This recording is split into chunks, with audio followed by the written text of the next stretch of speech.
No Evangelho de Jesus, segundo escreveu João, no capítulo 12, em nome de Jesus.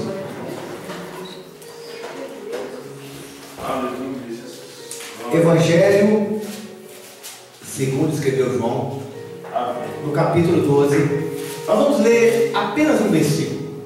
E esse versículo já basta para mim dar a partida aqui para a mensagem que vai ser pregada nessa noite. João capítulo 12, nós vamos ler o verso 27 apenas. Glória a Deus. Diz assim a palavra do Senhor, a sua santa e amada igreja nessa noite: agora está angustiada a minha alma. E que direi eu? Pai, salva-me desta hora. Mas precisamente com este propósito vim para esta hora. Vamos ler novamente?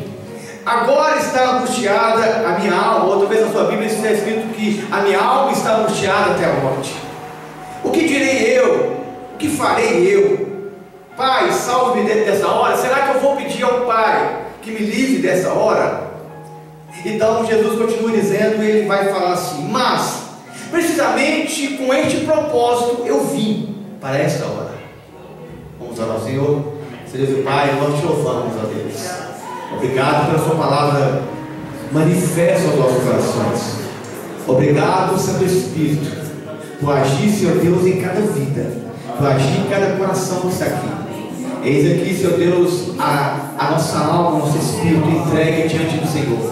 Eis aqui, Senhor Deus, o nosso coração, como, Senhor Deus, terra fértil para receber a tua semente. Que a semente da tua palavra, Senhor Deus, ela possa achar, Senhor Deus, uma terra produtiva, que ela possa frutificar de acordo com a tua vontade, de acordo com a tua palavra. A nossa mente e o nosso coração seja levado cativo ao trono do Senhor, e que a verdade da sua palavra, que o Senhor Espírito Santo possa, ó Deus, confrontar cada um de nós. Que o Senhor possa impactar nossas almas, que o Senhor possa mudar, Senhor Deus, a nossa vida, que o Senhor possa falar conosco, Senhor. E estamos aqui nesta noite, ó Deus, para que fale o voto do teu nome, e que o teu nome seja glorificado na vida de cada irmã que está aqui. Que o Senhor, meu Deus, possa crescer em cada indivíduo. Leva a nossa mente cativa, Senhor. Que a tua palavra vai ao encontro, aonde, Senhor Deus, há a junção de alma e espírito. Aonde, Senhor Deus, a medicina não vai, aonde o psicólogo não alcança, aonde o remédio não faz efeito, aonde, Senhor Deus, conselhos, Senhor Deus, não mudam. Essa palavra, Senhor Deus, ela pode trazer vida e vida com abundância. Nessa noite, Senhor Deus, que estamos aqui para cultuar, Senhor Deus, o nome de Jesus. Que haja vida e vida com abundância na vida de cada pessoa que está aqui. E cada um que está aqui, Senhor Deus, possa ser renovado, fortalecido, Senhor Deus, pela graça e a unção do Senhor. Nós nos entregamos a Ti, que o Senhor tome a direção, o controle, Senhor Deus, e o propósito desse culto, em nome de Jesus. Amém? Vamos aplaudir o Senhor? Aleluia. Pode se sentar em nome de Jesus. Deus te abençoe em nome de Jesus. Depois aumenta um pouquinho meu microfone para mim, por favor, querido. O que você faria se você soubesse que era o último dia de vida seu aqui na terra? O que você faria se você soubesse que seria seu último momento aqui nessa vida? Quem você iria ver? Quais as pessoas você iria abraçar?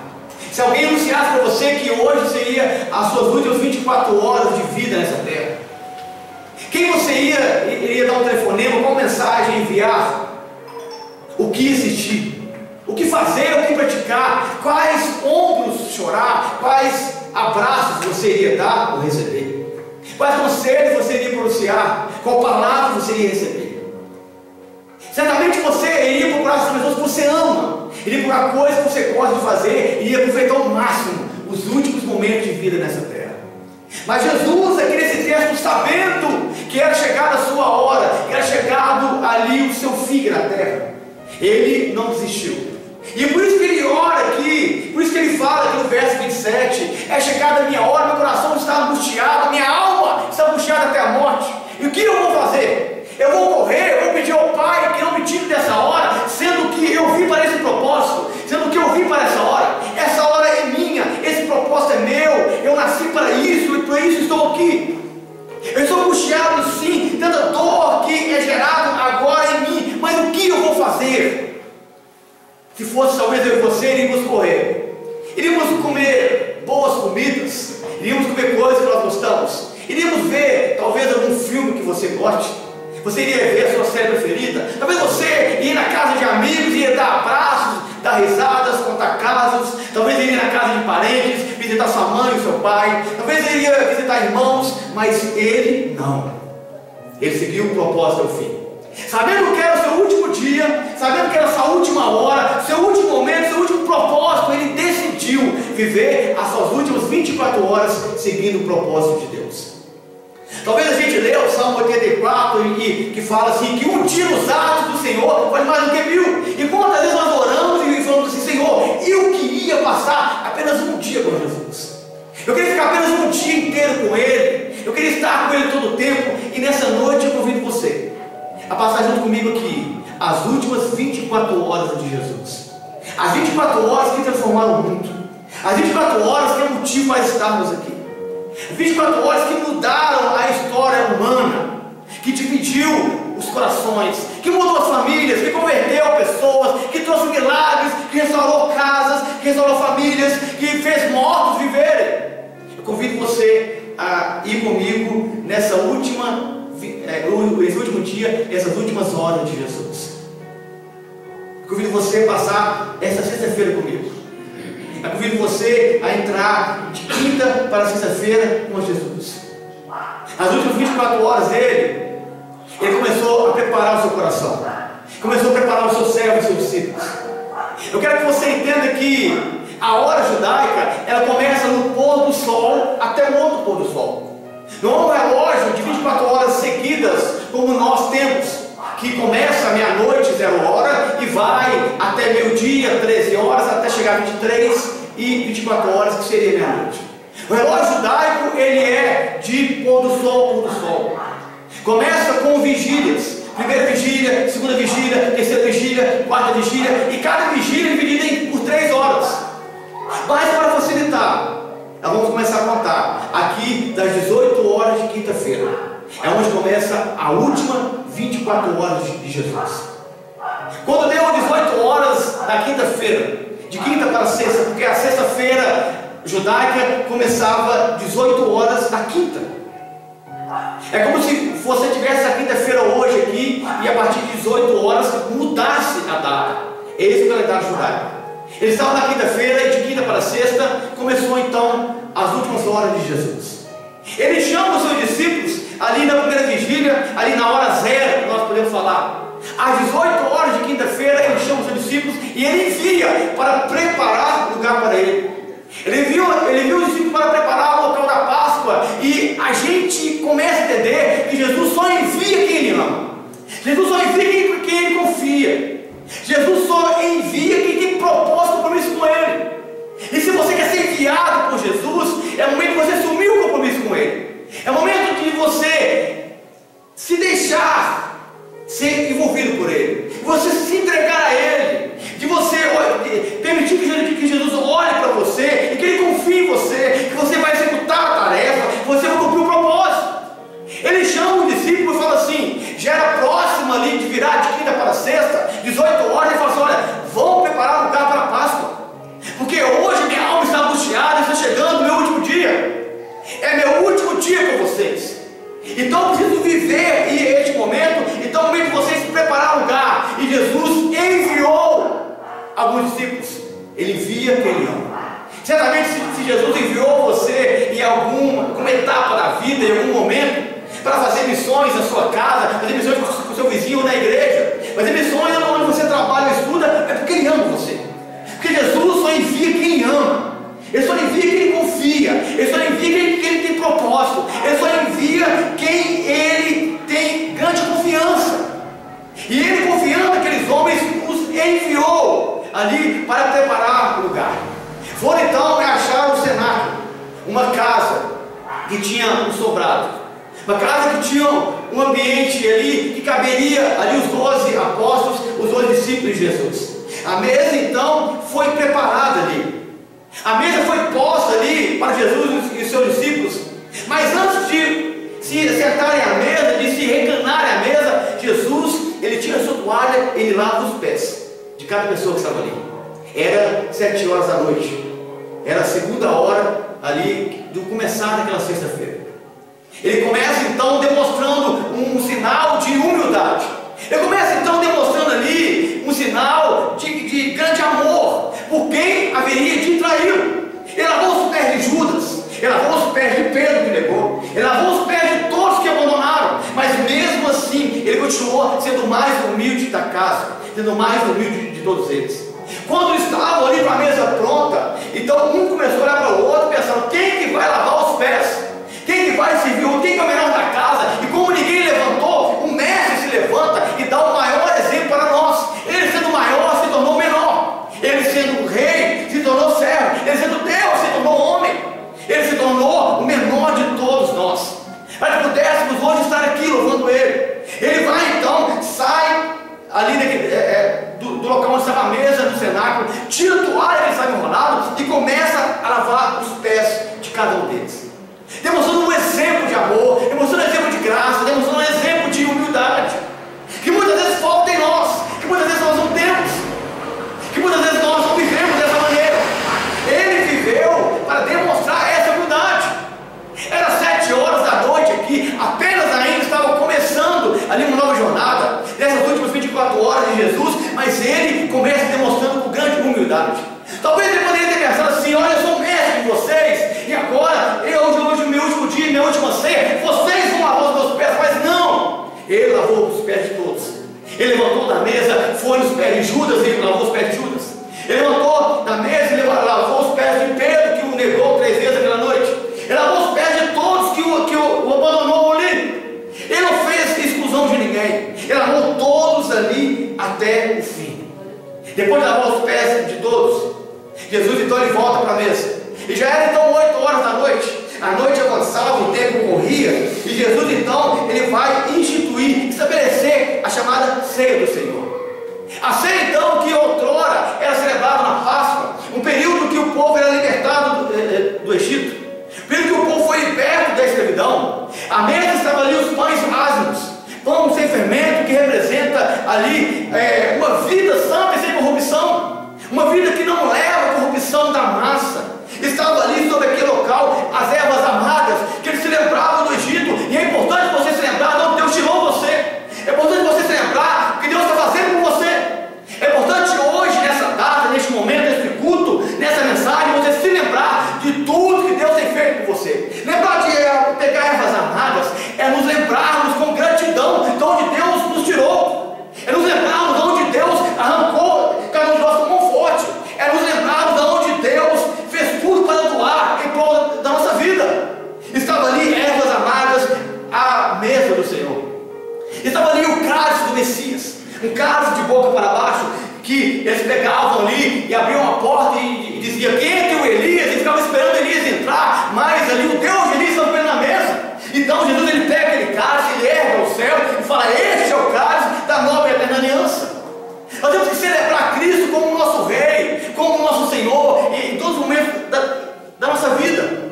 Então Jesus ele levanta aquele cálice e fala: olha, vocês vão participar da ceia em memória de mim.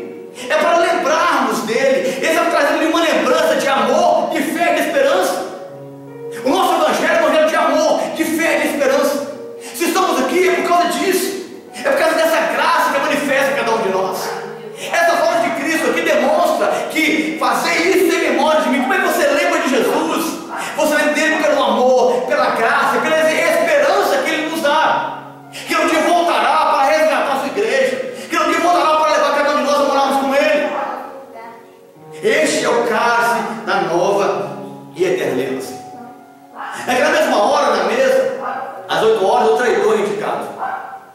Então Jesus, ele fala assim: olha, um de vós há de me trair. Então surge os corações corruptos humanos, porque a Bíblia fala que o coração do homem é desesperadamente corrupto. Então diz o texto que todos se perguntavam: por acaso sou eu, mestre? Então quem estava perto de Jesus eram os mais íntimos, era João e Judas, porque Judas era próximo de Cristo, é o que estava com a bolsa, sentava ao lado dele. E ele então pergunta: Senhor, por acaso sou eu? E Jesus fala: tu dizes. Porque a escolha de trair aqui foi de Judas, não de Jesus. A escolha de abandonar aqui foi de Judas e não do Senhor.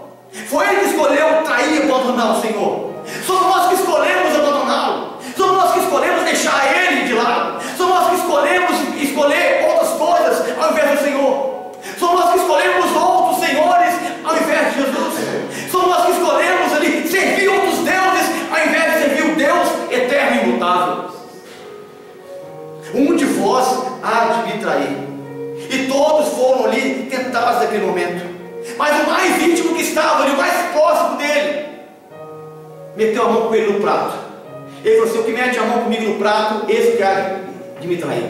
E Judas, de forma espontânea, levou a mão no prato e pegou o bocado. Porque a escolha era de Judas e não de Jesus. Ele só apenas havia indicado o que haveria de acontecer por causa das profecias. Judas escolheu colocar a mão no prato, e nós escolhemos sim colocar a mão no prato da traição, a mão no prato do pecado. Nós escolhemos sim colocar a mão no prato que nega o nome do Senhor. Estavam ali naquele momento ali, e a hora já ia passando. Então chegamos então a 9 horas. O romper estava ali, era 9 horas. Jesus então chama os discípulos e começa o tempo de louvor. Começa o tempo de louvar e adorar o Senhor ali. Diz a Bíblia que eles então leram a Torá e começaram então a cantar um hino, porque momentos de angústia também é momento de louvar. O coração de Cristo estava angustiado, sim, porque era o seu último dia aqui na terra.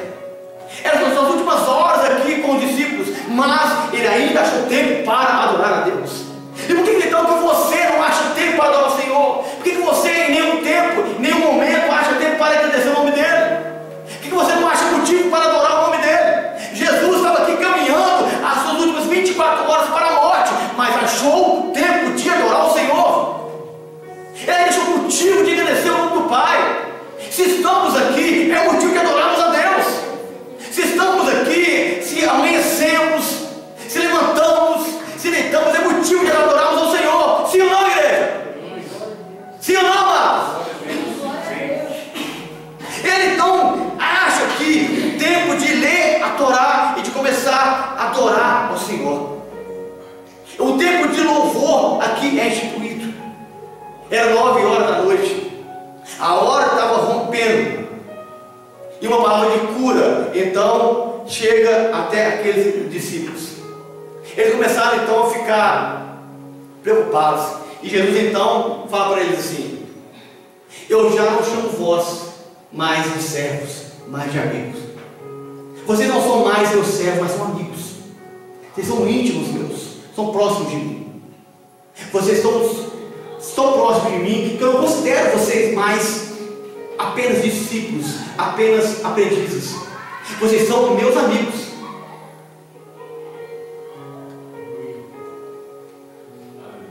Ser servo do Senhor é muito bom, mas ser amigo dele, poucas pessoas querem. Porque amigos são aqueles que compartilham dores. Amigos são aqueles que caminham junto o tempo todo. Amigos são aqueles que não abandonam, que não traem. Amigos são aqueles que têm um sentimento nobre de fidelidade, de amor, de esperança. E é isso que Jesus tinha por cada um deles. Tinha por Pedro que queria traí-lo. Tinha por Judas que queria traí-lo. Tinha por Pedro que queria negá-lo. Tinha por todos que queriam abandoná-lo. Jesus tinha esse sentimento. Ele fala assim: olha, eu já não chamo vós mais de servos, mas eu chamo vocês de amigos. Então Jesus vai chegando ali às 10 horas da noite, ele lança uma esperança. Porque é difícil você falar para alguém que você vai partir. Quando você chega perto de alguém e fala que você vai embora, é difícil. O coração entristece. O coração dos servos ali estava triste, porque Jesus falou assim: olha, eu não vou comer a Páscoa mais convosco. É a última vez que você vai ser com vocês. Então o coração deles ficou triste. Um mestre tão amado, um mestre que fala que ama, como não vai estar mais com a gente? Então Jesus, ele lança uma semente de esperança nos corações daqueles homens. Fala assim: eu não vou comer mais aqui, mas do reino do meu Pai eu vou voltar para ser com vocês.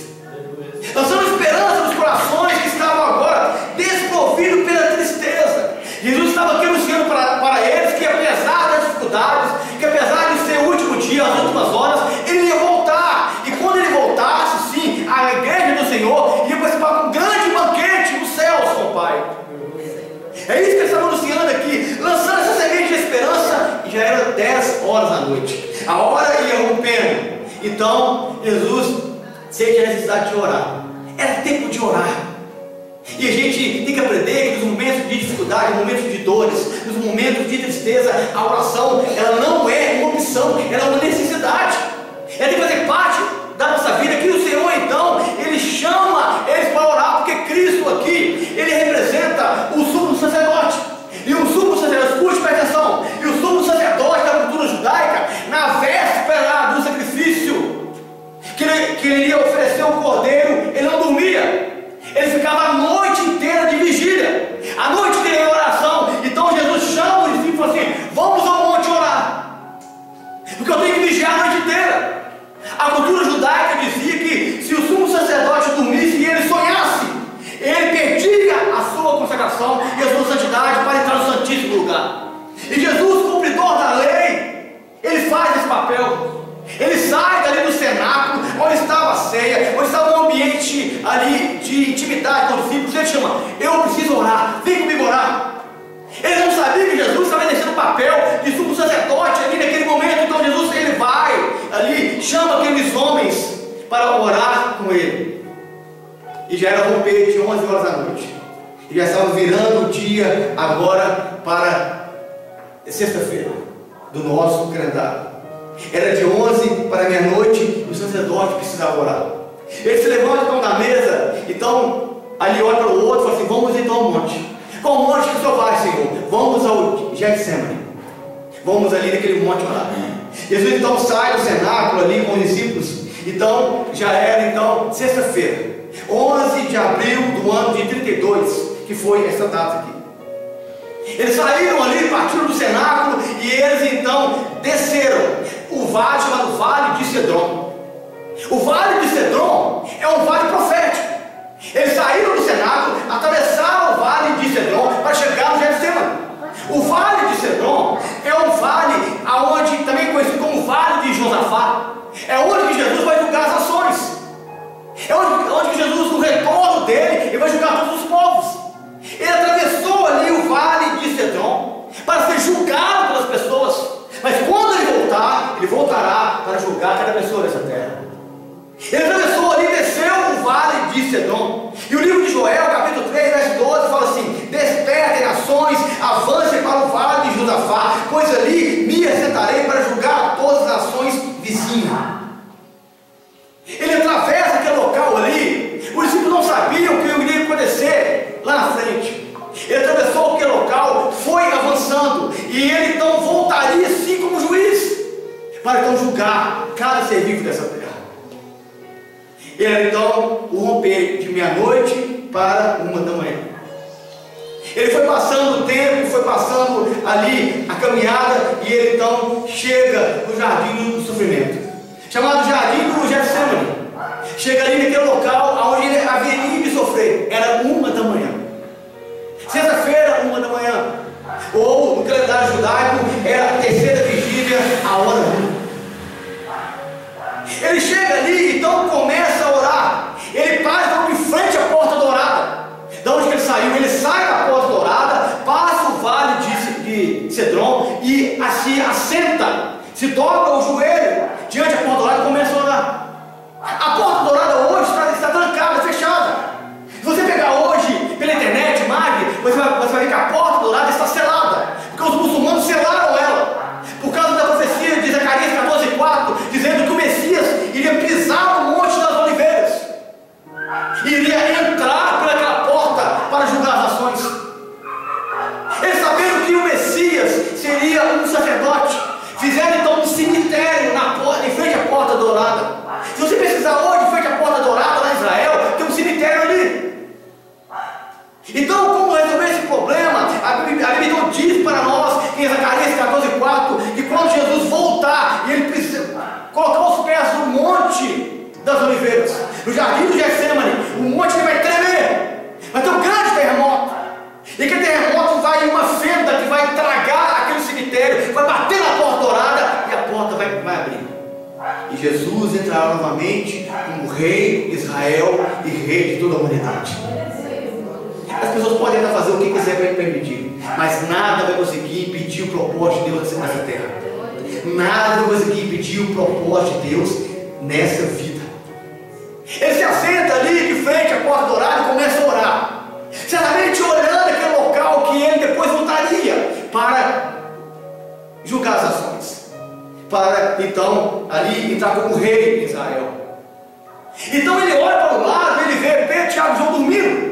Porque a condição que Jesus olha ali, eu quero que você preste atenção nisso. Quando Jesus ele estava orando e ele olha e vê Pedro, Tiago e João dormindo, ele vê a condição da humanidade, que estava dormindo pelo pecado.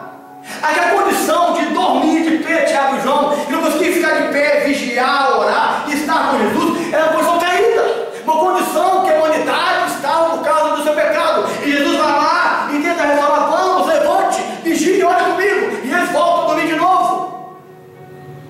Aquela visão era uma visão do seu coração, do meu, adormecido, dormente, cansado, caótico pelo pecado. E ele estava ali orando na vigília da noite. Ele estava ali o tempo todo orando e vigiando em prol daquelas pessoas. Ele se afasta então mais um pouco, porque quando a angústia vem, a depressão vem, a gente não pode recuar, pastor. A gente tem que avançar. E foi isso que ele fez. Quando vem então a angústia no seu coração, ele vai chamar Pedro, Tiago e João e fala assim: olha, orai comigo. O meu coração está triste até a morte. E ele diz o texto então que ele se avança mais para orar. Porque no momento que a angústia vem sobre as nossas vidas, a nossa intenção é recuar, mas Cristo avançou. Ele fez o contrário. A nossa intenção é de voltar, é de deixar tudo para trás, mas Cristo ele continuou no propósito. E você não pode desistir daquilo que Deus estabeleceu para você. Você tem que continuar avançando. Ele então avançou. Ele então começa a ficar na prensa de azeite, porque o nome de Getsemane significa isso, prensa de azeite. Ali era o local que tinha muitas oliveiras.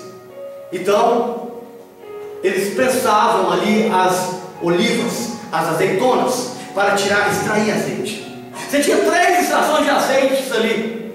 Jesus estava ali naquele momento ali, era 2 horas da manhã. Eles pegavam então sacos de azeitonas, colocavam azeitonas em cima de azeitonas, e o peso da azeitona de cima pressionava de baixo, e ele então expelia o azeite mais puro, chamado azeite extra virgem. Esse azeite ele era usado de punho sacerdotal, para a luz do candelabro, luz do santuário, para ungir ministérios.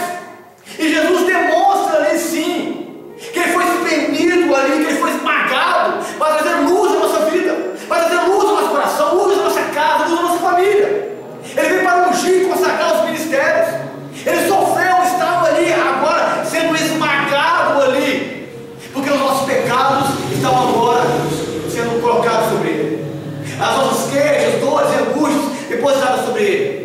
Depois que as olivas eram amassadas, então a pessoa pegava aquele saco, colocava em um moinho e com uma pedra ia moendo. Aquela segunda extração de óleo era para alimento, para remédio.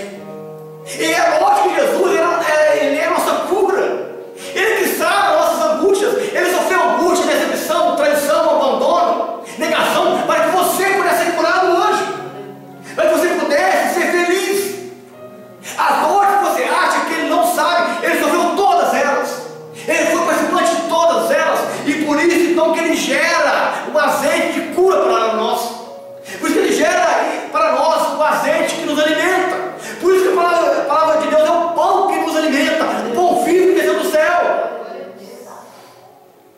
Mas então ele pegava aquele saco de azeitonas e fazia a terceira extração. E o que sobrava dali, eles faziam o sabão. Porque Jesus é a nossa purificação.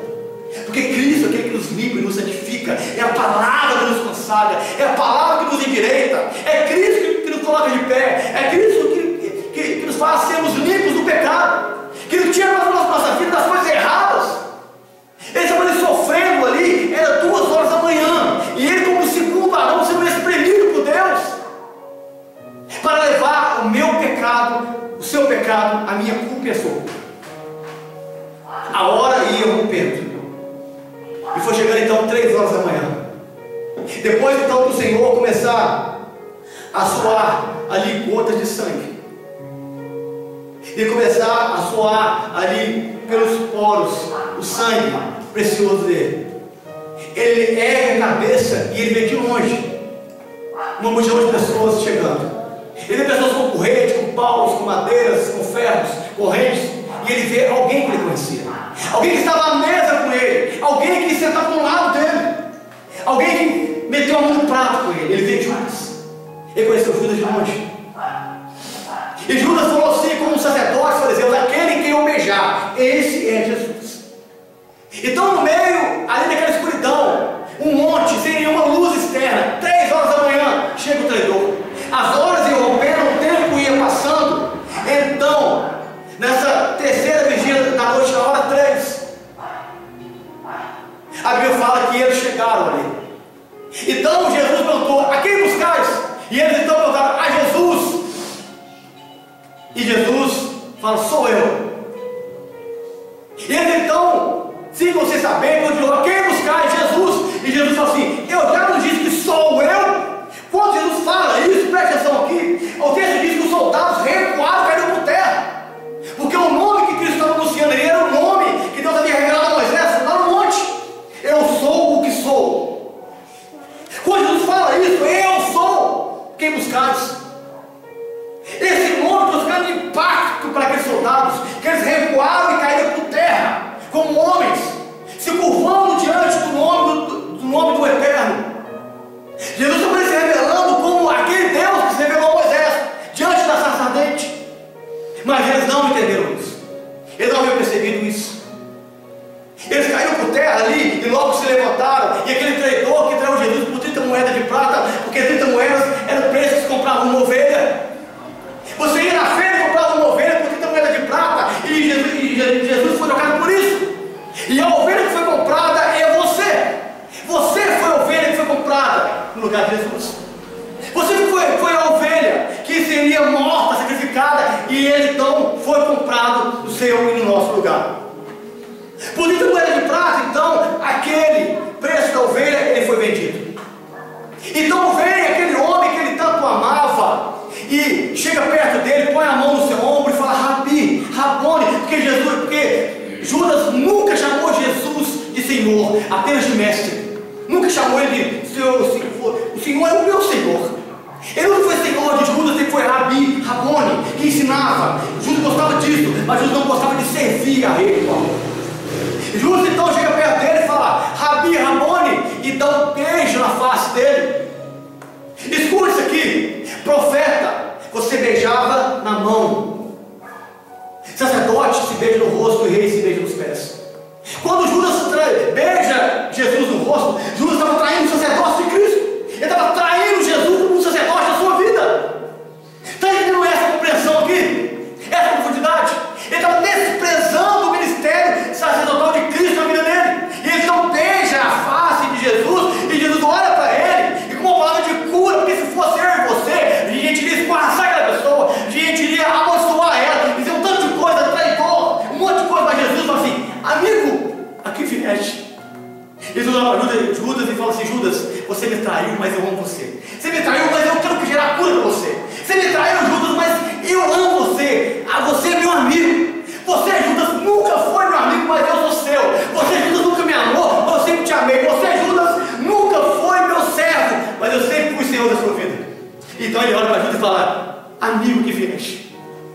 E a pergunta é: para que viemos até Jesus? Por que estamos aqui? Por que viemos à igreja? Por que cultuamos a Deus? Por que estamos aqui? Aqui vieste! Aqui vieste na igreja, aqui vieste o culto, aqui vieste a ler a Bíblia, aqui vieste a orar, aqui vieste a participar da ceia, aqui vieste a casa do Senhor. Porque Jesus te chama de amigo.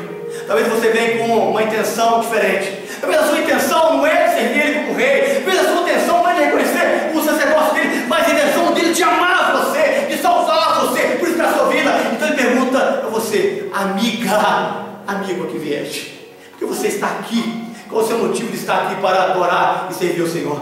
Está me ouvindo, irmãos? Glória a Deus. Porque vieste, aqui vieste. Então, quando ele fala isso, diz o texto que Pedro, irado, então, ele saca da espada e ele mete na orelha de um homem chamado Malco, que estava ali para perseguir Jesus. Consegue entender isso, irmãos? Malco estava ali para torturar Jesus, Malco estava ali para prender Jesus, Malco estava ali para açoitar Jesus, Malco estava ali. Mas a Bíblia fala que Jesus curou sua orelha, que Jesus curou ali a dor daquele homem. Então de repente todos que estavam ali, todos abandonaram Jesus. E Pedro então, no romper daquela hora, Pedro então nega 3 vezes. E era então o fim das 3 horas da manhã. 3 horas da manhã estava acabando.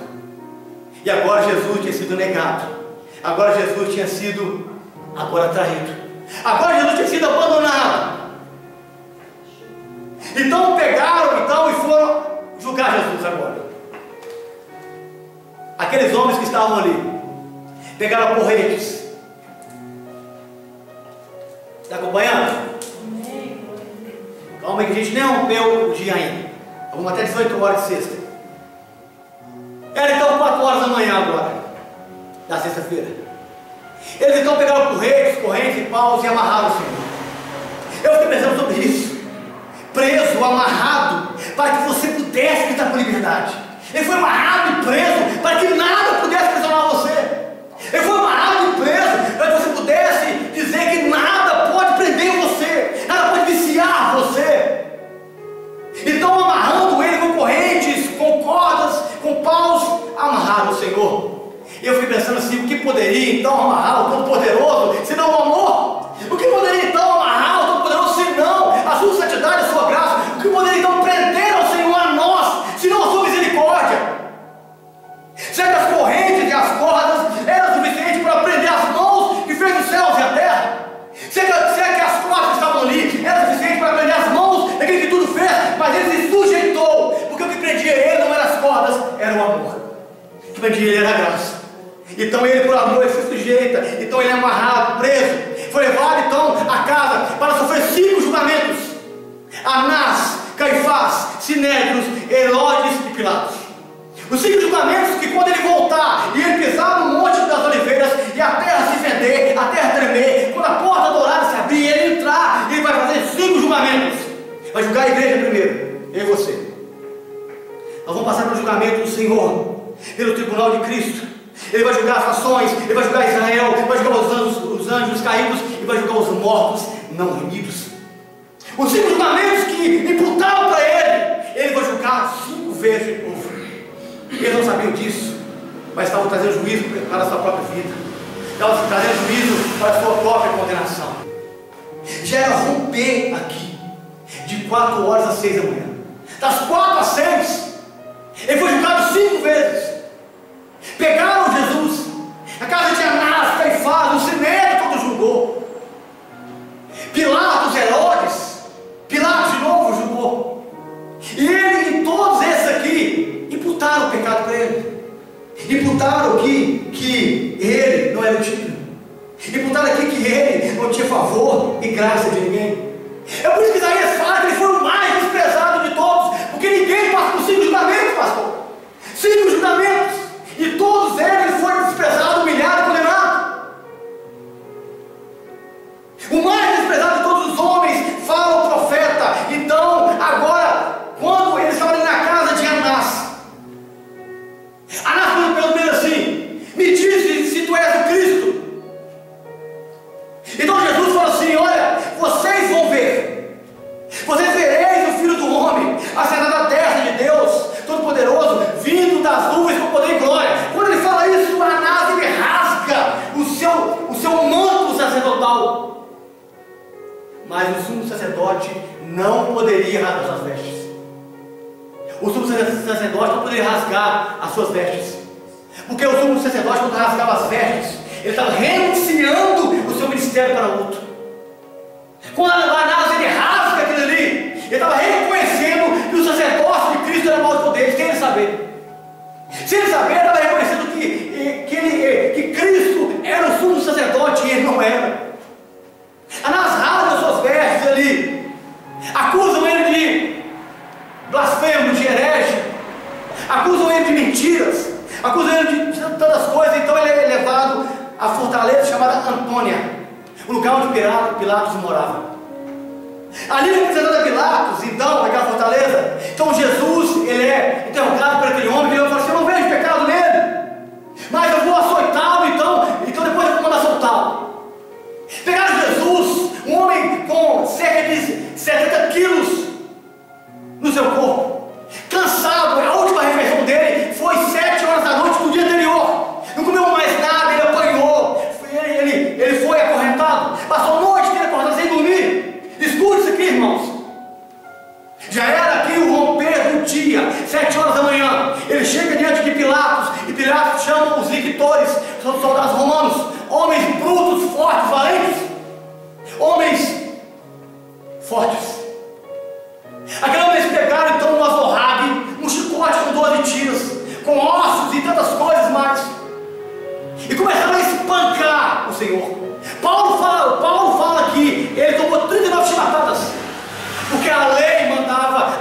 tinha 40 chibatadas. Então um judeu, com medo de errar, dava 39. Pegaram então aqueles Zohag, aqueles lictores, não era soldado comum, não foi sacerdote, era alguém preparado para a guerra e batalha. Soldados ferozes, valentes, sem nenhum pudor, sem nenhum temor, sem nenhuma misericórdia, sem nenhum amor ao próximo, acostumados a matar, a sangrar pessoas. Pegaram aquele chicote e espancaram o Senhor, no peito, nas costas, nos braços, na cabeça, em todo local. Ele levou 468 cortes do corpo. Aquele Zohag bateu nele e arrancou 468 vergões sobre ele. O sangue jorrava, às vezes estufavam, a carne seria arrancada, o sangue escorria por toda a parte do corpo dele. Quando então ele estava entregue no tronco, caído ali de joelhos, sem força alguma, quase desmaiado, sem força, então eles pegaram ele e o levaram de novo, novamente para Pilatos, e foram espancando ele, chutando ele, como fizeram os sacerdotes. Mas eles não sabiam que Jesus aqui era o bode expiatório, o bode emissário. Porque Arão, quando ia orar pelo bode emissário, pastor, ele punha a mão na cabeça do bode emissário, e a Bíblia fala em Levítico 16 que os pecados do povo eram transferidos da mão de Arão para a cabeça do bode. Quando o povo batia em Jesus, eles não sabiam, mas estava transferindo o pecado. Cada pancada que ele tomava, cada arrancar de barba, soco, chute, pontapé, era transferência de pecado. O povo batia nele e o pecado era absorvido. O povo batia e o pecado era arrancado. O povo batia e o pecado era transferido. Ele como bode expiatório, como bode emissário. Porque ele coube dele cumprir toda a lei, coube dele cumprir tudo. Pegaram então, agora, e depois de pegar o Zohag e o Fragum, ele então é levado a Pilatos. Pilatos então coloca ele na sacada chamada pretório. Então Pilatos teve que apresentar ele para a multidão, porque a mesma multidão, escute isso, a mesma multidão que uma semana antes gritava Hosana, louvado seja o Senhor, agora gritava o crucifixo. Pilatos então, agora, ele chega ali, pastor, e a Bíblia diz que Pilatos fala assim: eis o homem.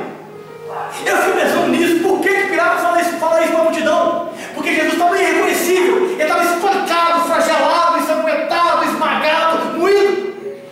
Ele estava todo mastigado pelo chicote, irreconhecível. Aquele homem de cabelos de Nazireu, agora estava cheio de sangue, endurecido e seco. Aquele homem que as mãos curava, estava agora todas ensanguentadas. Então Pilatos teve que apresentar a multidão, porque a multidão não reconheceu. Pilatos fala: eis o homem. É como se você reconhecesse alguém e você passasse muitos anos sem ver a pessoa, e alguém te apresenta: esse aqui é fulano de tal, mas a pessoa mudou tanto durante os anos que você não reconhece mais. E foi isso que fizeram com Jesus. Com 40 chibatadas ele ficou reconhecível. E Pilatos então fala que eis o homem, e apresenta aqui o Senhor.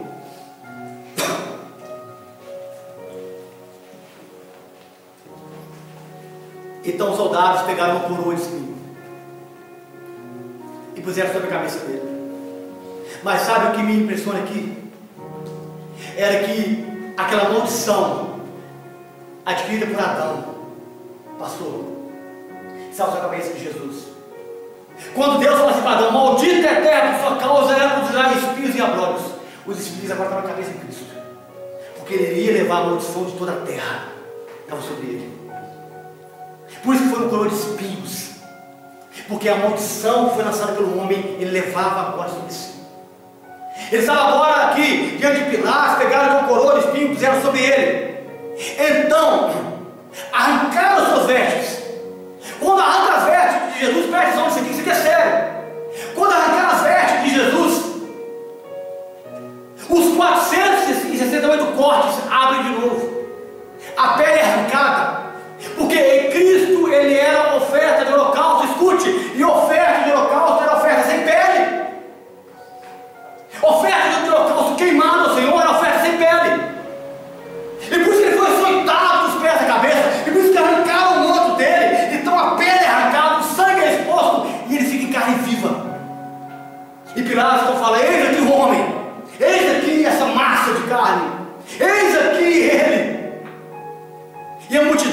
compaixão, sem misericórdia, diz: crucificam, mate-o. Era ainda apenas 7 horas da manhã. Era apenas 7 horas daquele dia, que iria até 18. Ele estava ali então, mas como ovelha muda, ele permaneceu. Diante dos açoites, dos socos, dos pontapés, dos chutes, diante da multidão, ele não disse uma palavra. Diante de tudo que aconteceu, todos os xingamentos, ele ficou calado. Ele não falou nada. Ele ficou emudecido, como diz o profeta, como ovelha muda levada ao matadouro, sem nenhuma expressão de ai, sem nenhum grito de ai. Já gritou no momento de dor? Já gritou quando você bate o pé em uma pedra ou você tropeça? Quando você dá um grito, é como se o grito aliviasse a sua dor, mas ele não poderia aliviar a sua dor, ele tinha que senti-la. Então ele não gritou, ele permaneceu calado como ovelha muda, permaneceu mudo ali o tempo todo.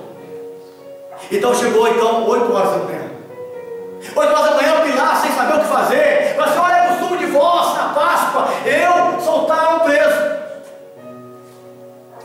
Aí Pilatos olha para os lictores que bateram em Jesus e fala assim: vai lá buscar Barrabás.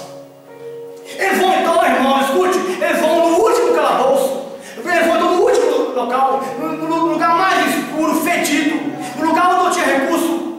Vão destrancando porta por porta até encontrar Barrabás. Barrabás estava ali preso, condenado à morte. Ele era um revolucionário, ele era ali um revoltoso.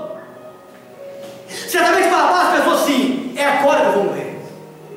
Certamente Barrabás pensou assim: é agora, chegou meu fim, chegou minha hora. Mas imagino eu que aqueles soldados chegaram perto de Barrabás e falassem com ele: vem, sai, porque hoje alguém vai morrer no seu lugar. Sai daqui, sai da prisão, sai da cadeia, sai da escuridão, das trevas, sai do caos, sai da masmorra, porque hoje alguém vai morrer no seu lugar. Pegaram então Barrabás e foram levando ali, ele ficou diante da multidão. E você sabe que o nome Barrabás significa filho do Pai. E Cristo, ele morre no lugar do filho do Pai, e esse filho do Pai é você. Você que é o filho do Pai, que foi solto, liberto, que estava condenado à morte, que estava condenado ali ao Calvário, condenado à cruz, mas você foi liberto para que Jesus assumisse o seu local, o seu lugar. Está me entendendo, irmãos? Então pegaram, Pilatos perguntou: a quem vocês querem que eu solte? Jesus ou Barrabás? A multidão então começa a gritar: solte Barrabás, crucifique Jesus, solte Barrabás, crucifique Jesus. Então Barrabás, ele foi solto, desceu as escadas da graça, sem olhar para trás, e muitas pessoas descem as escadas da graça e da misericórdia, sem olhar para aquele que fez tudo para ele. Muitas pessoas descem as escadarias da salvação, sem olhar para trás, que Jesus fez pela vida dele. Nós descemos as escadas, irmãos, sem olhar para trás, somos ingratos que o Senhor fez por nós. Então Pilatos desceu as escadas e nunca mais foi visto. Nunca mais o nome dele é mencionado na Bíblia, nunca mais é mencionado na história, mas Jesus permaneceu. Então pegaram Jesus, aquele homem, levaram ele então até o pátio, pegaram a cruz de Barrabás, chamada patímbulo, uma cruz com cerca de 50 a 100 quilos, amarraram então nos braços de Jesus, e ele então é levado, é caminhado. Ele sai ali, ele sai do palácio de Herodes, e então é levado para ser crucificado. Aquele grito da multidão talvez escandalize você, mas aquele grito era nosso. Aquele grito de crucifique era meu, era seu. Como sendo pecadores, clamando para que alguém morresse em nosso lugar. Aquele grito da multidão era nosso, pedindo graça ali. A multidão então troca o Hosana para crucifixo. E muitas vezes a gente troca as palavras de adoração, de louvor, por palavras de maldição contra o Senhor e contra o próximo. Muitas vezes a gente troca, irmãos, as palavras. A gente troca as palavras de adoração ao Senhor. Então ele pegou a cruz, e é chegado então 9 horas da manhã. Ele foi então, saiu do Castelo Antônio, foi subindo, levando o patíbulo, a arte horizontal da cruz, foi carregando, perambulando ali pelas ruas. Ele foi levando ali, fora dos muros da cidade. O Calvário era fora dos muros da cidade, porque o bode emissário tinha que ser enviado para fora da cidade, e ele cumpria a lei. E por isso que ele é levado para fora da cidade, o Monte Calvário. Como bode emissário, ele vai levando a cruz, ele vai levando ali os nossos pecados, ele vai carregando ali a nossa cruz. E aquela subida que muitos pensaram que era a subida da derrota, foi a subida da vitória. E aí você imagina que aquele sangue que foi derramando, irmãos, da casa de Pilatos até o Calvário, foi gerando um caminho de sangue. Nós só estendemos panos vermelhos para o rei, mas o rei estendeu um manto de sangue para nós. Nós só estendemos um manto real para ele, um manto vermelho púrpura, mas ele fez um manto de sangue até o Calvário. Nós devemos seguir esse caminho de sangue. O caminho de sangue foi formado ali, fora dos muros da cidade, no mesmo local aonde Isaac queria ser sacrificado, no mesmo local aonde Abraão ora e fala: no monte do Senhor Deus proverá. E Deus proveu naquele mesmo monte um cordeiro para o sacrifício, que foi Jesus. Ele foi então subindo aquele local, e a multidão olhando ele, dizendo: maldito que morre na cruz, porque a cruz não é a origem romana, mas a origem persa. Os persas tinham um deus chamado Hormuz, que eles diziam que a pessoa que era bandido, a pessoa que era condenado, não poderia morrer encostando os pés no chão, senão ele ia contaminar a terra. Quando nós colocamos ele no madeiro da cruz, nós estávamos dizendo: você não é digno dos deuses da terra, você não é digno de contaminar esse solo. Era isso que a cruz estava dizendo ali para o povo, que ele não era digno dessa terra, mas a terra não era digna dele. Somos nós que não eram dignos, mas nós estávamos dizendo: ele não é digno. Leva ele para o madeiro, leva ele para a cruz, crucificam, mata ele, esfola ele.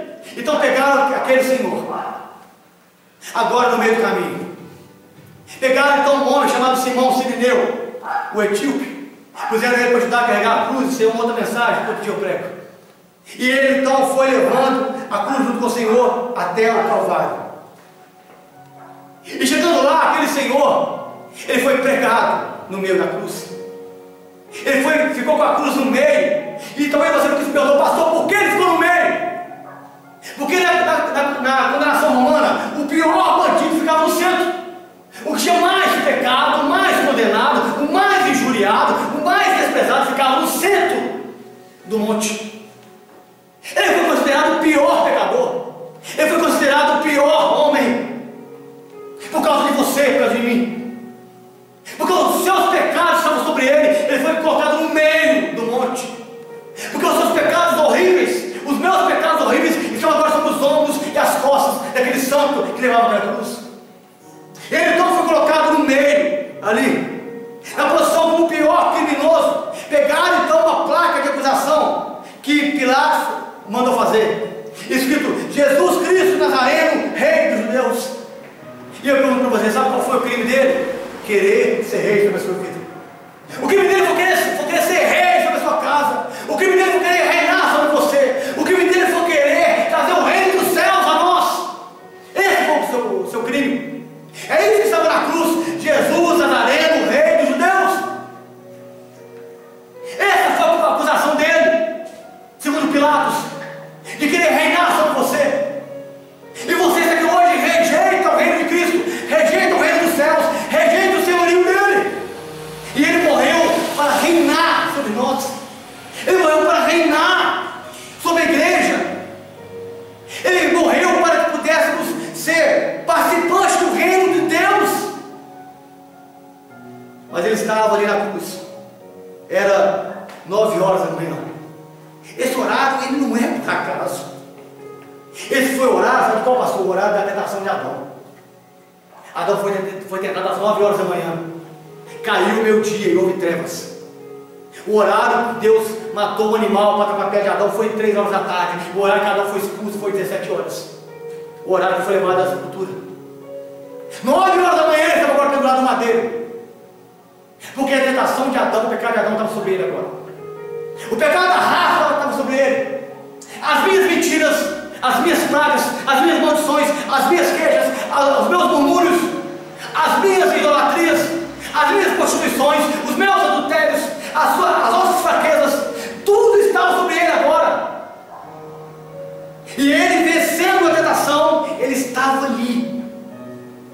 naquele momento. Era 9 horas. E o Jean começou a zombar dele, ele então tão bravo, dizendo: Pai, perdoa-lhe, porque não sabe o que fazem. Talvez poderia gritar: Pai, julgue-os. Mas ele escolheu amar. O que eu aprendi aí na cruz era amor, pastor. Os cravos ali eram base de amor. Os cravos eram a ferramenta de Deus como um viticultor, enxertando cada um de nós a videira. Era a ferramenta de Deus, enxertando ele nessa terra. E ele então estava ali com aquela placa de acusação. E nós chegamos então às 9 horas da manhã, às 10 horas da manhã. Ele estava na cruz já pendurado, ensanguentado. Então os soldados, diz o texto, pegaram as vestes dele e começaram a repartir. Depois de zombar de Jesus, repartiram as vestes de Jesus. Sabe por quê? Porque quando a pessoa era condenada à cruz, todos os bens dela eram divididos. Mas como Jesus não tinha nada, ele não tinha uma casa, uma moradia, não tinha um animal, não tinha nada. Ele só tinha um manto doado lá na sala de Pilatos. Ele só tinha um manto ensanguentado, manto púrpura. Então, como o prisioneiro da cruz não poderia ficar com nada, os bens eram divididos segundo a lei romana, pegaram as vestes divididas em 4 partes,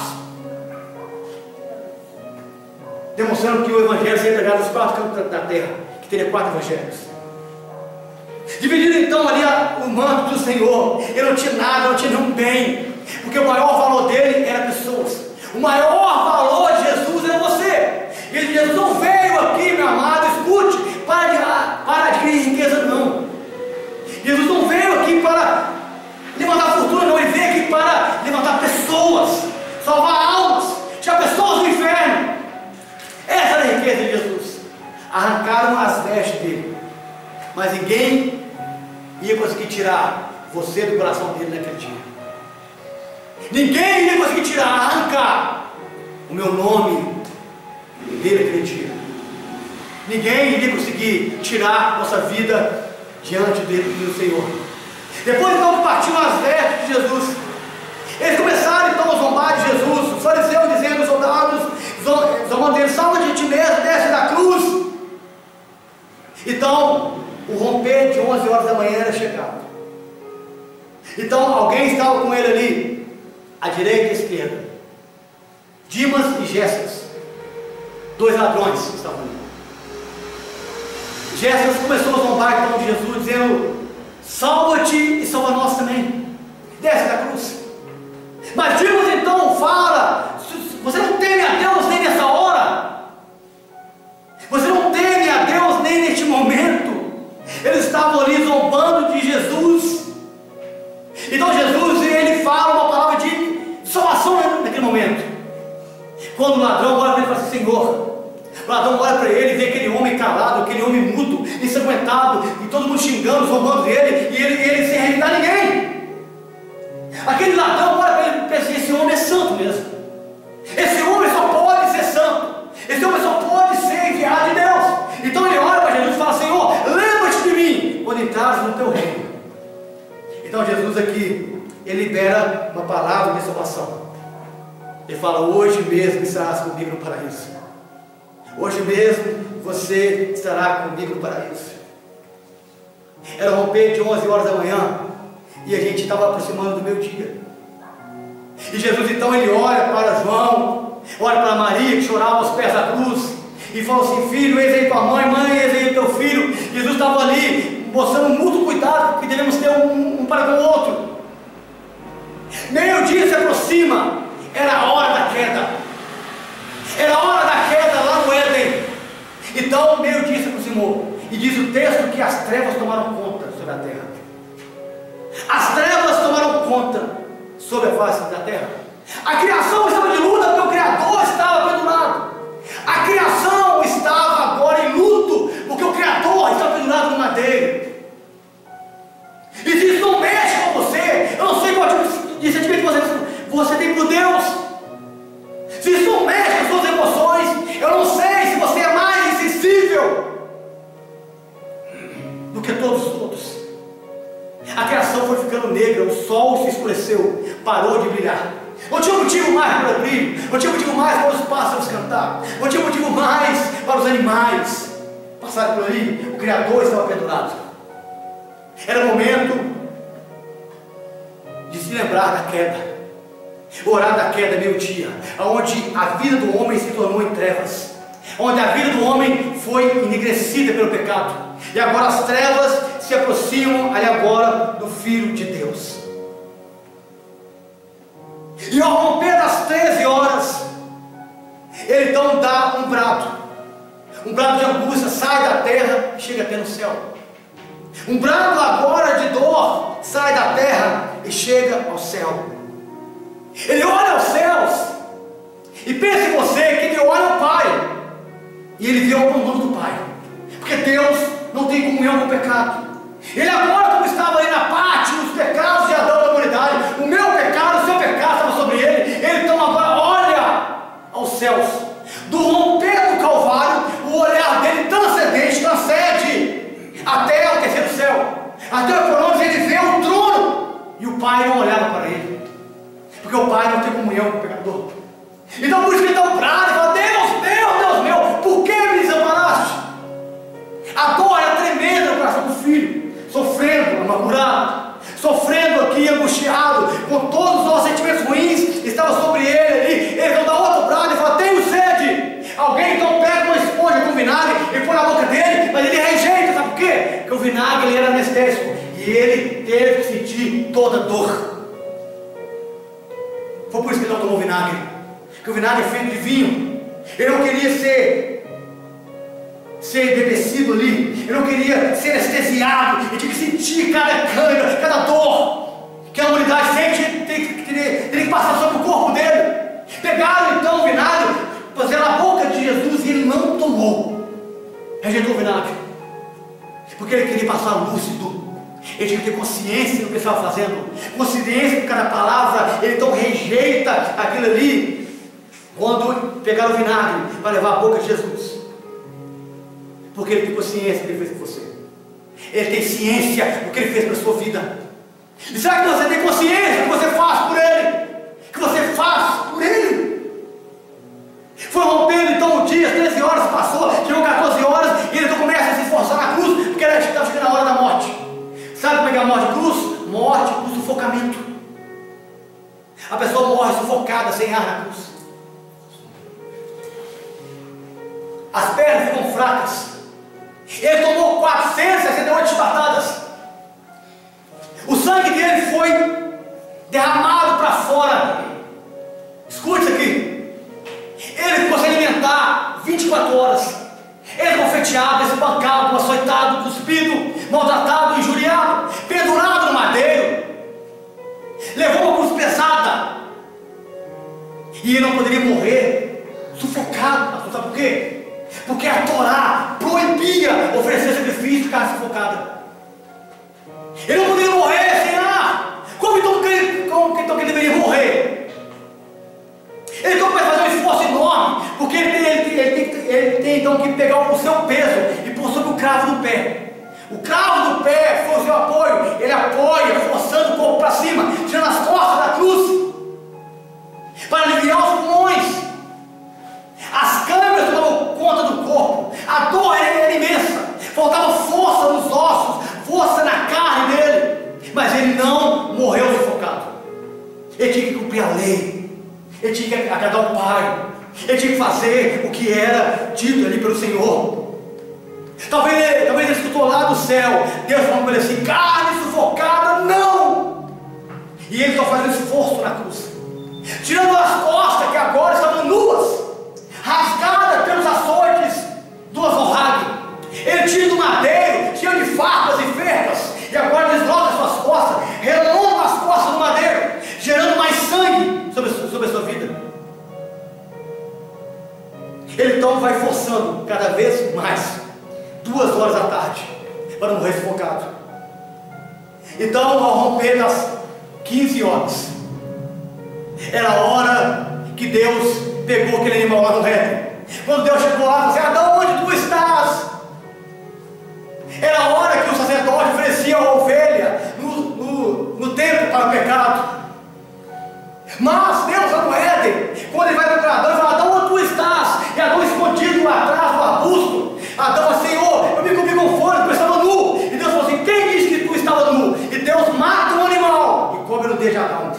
animal substituto era Jesus. 3 horas da tarde, quando Deus procurou Adão. 3 horas, a hora que ele morreu. O animal substituto para o nosso pecado. O Cordeiro de Deus que tira o pecado do mundo. Ele então, é chegado então 3 horas. E Cristo então agora ele fala em aramaico. Lembre-se que a língua que Jesus falava com os discípulos era grego koiné, um grego popular. Mas Jesus na cruz, ele fala em aramaico. Eli, lama sabachthani, Deus meu, por que me desamparaste? Sabe por que ele fala em aramaico? Para não escandalizar os seus discípulos, para cuidar de todos que estavam ao redor. Por isso que ele fala assim: olha, ele chama por Elias, porque ele fala em aramaico, ele não fala em hebraico, em grego. Jesus estava cuidando da fé de cada discípulo que estava ao pé da cruz. Então, de repente, em volta do seu coração há uma membrana. Há uma membrana em volta de todos os corações, chamada pericárdio. É uma membrana de água. O esforço foi tão grande na cruz que o pericárdio explodiu. O coração dele explodiu. Ele morreu de parada cardíaca. E é por isso que quando o ladrão enfia a lança nele, sai sangue e água. A água do pericárdio foi lá no coração. Tinha vazado a água toda do coração dele. Essa foi possivelmente a morte dele. O coração dele explodiu no peito por amar você, por amar sua vida, suportando todas as coisas até o momento. O pericárdio então explode, a água do coração dele vaza, a lança transpassa o Senhor e ele morre naquele horário, 3 horas da tarde. Ele morre naquele horário, 3 horas da tarde. Com a água do coração vazada, o pericárdio agora tirou toda a água que envolvia o coração. Ele entrega o Espírito, 3 horas da tarde. Então começa agora o ritual para quebrar as pernas das pessoas. Mas como ele já havia morrido, as pernas não foram quebradas. Então ele sabia que quando ele morre, lá no santuário começou um vento forte e o véu rasgado de alto a baixo. Ele é rasgado de alto a baixo porque a obra vem de Deus com o homem. O homem não tem força para rasgar o véu, mas Deus pode rasgar o véu. Ela vem do alto a baixo, porque é Deus que completa a obra, começa a obra e termina a obra. O véu não foi rasgado de baixo a cima pelo homem, mas de cima a baixo por Deus.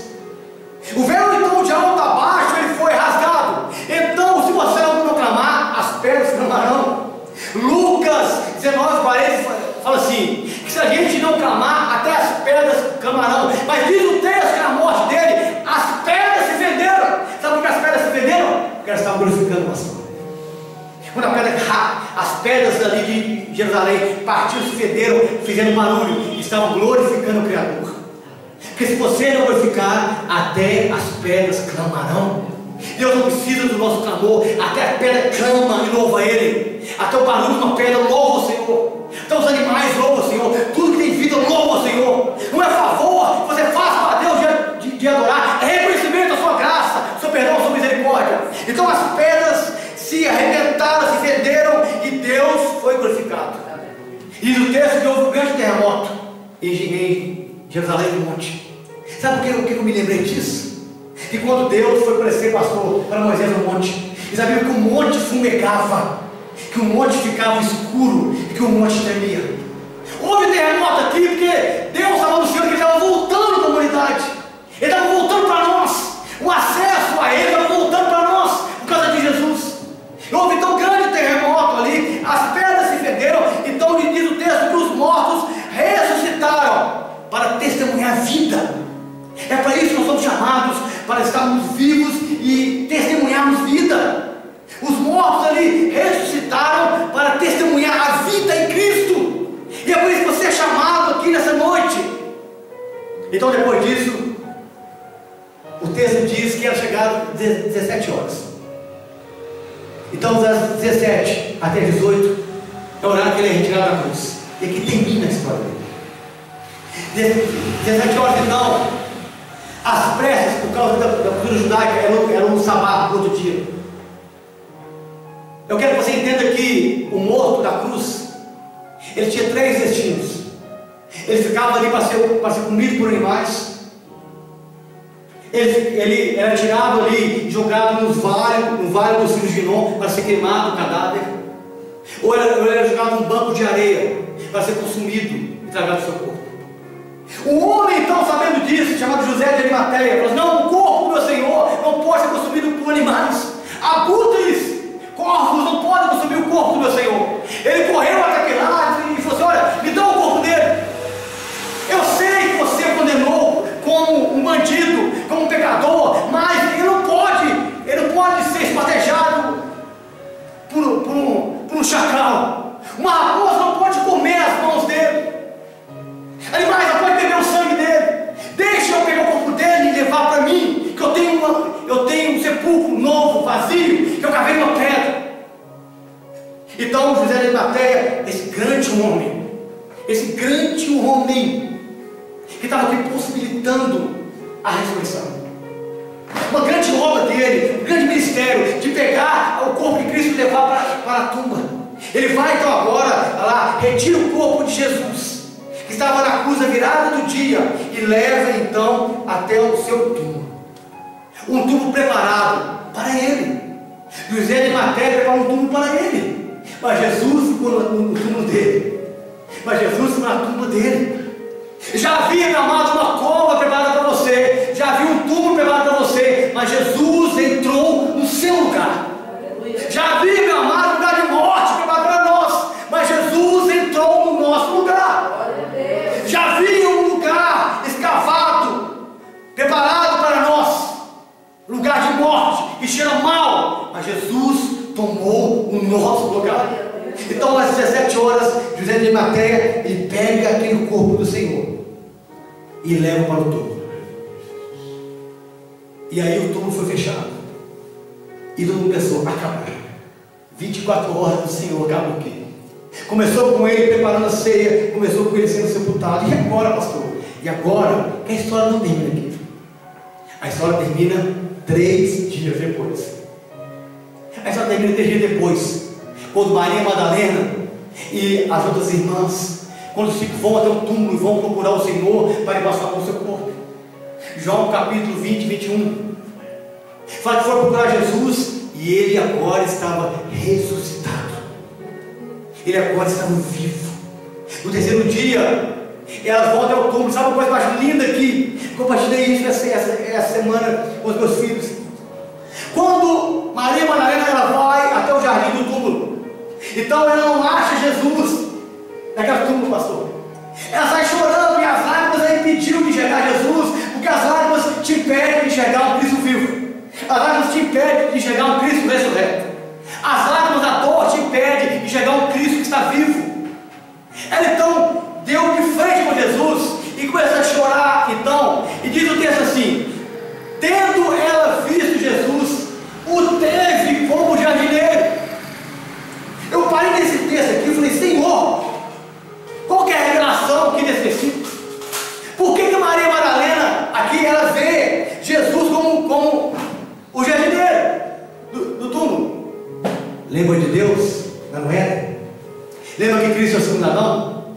Você lembra quem era o jardineiro lá do Éden? Você lembra quem era aquele que plantou o jardim no Éden? Você lembra daquele que caminhava com Adão, que era Deus? Ela vê Cristo aqui. Ela vê Deus na figura de Cristo. Quando ela vê Jesus e ela o teve como um jardineiro, eu me lembrei de Deus com Adão lá no Éden. Deus sendo o jardineiro, Deus sendo aquele que prepara ali o jardim, aquele que preparou para nós o paraíso. E é isso que Jesus estava mostrando aqui. Ele veio para restaurar todas as coisas. Ele veio para restaurar a vida das famílias. E é por isso que ele vive. E é por isso que ele está vivo hoje. É por isso que nós podemos comemorar, sim, essa data tão importante da Páscoa, essa data tão importante que foi a crucificação, 24 horas que mudaram o mundo. Mas no 3º dia, ele está vivo. Glória a Deus. No 3º dia, ele ressuscitou. Ele parecia o jardineiro, mas ele é o Deus Todo-Poderoso. Ele parecia o jardineiro, mas é o Deus inefável. Ele parecia o jardineiro, mas é o Alfa, o Ômega, aquele que era, que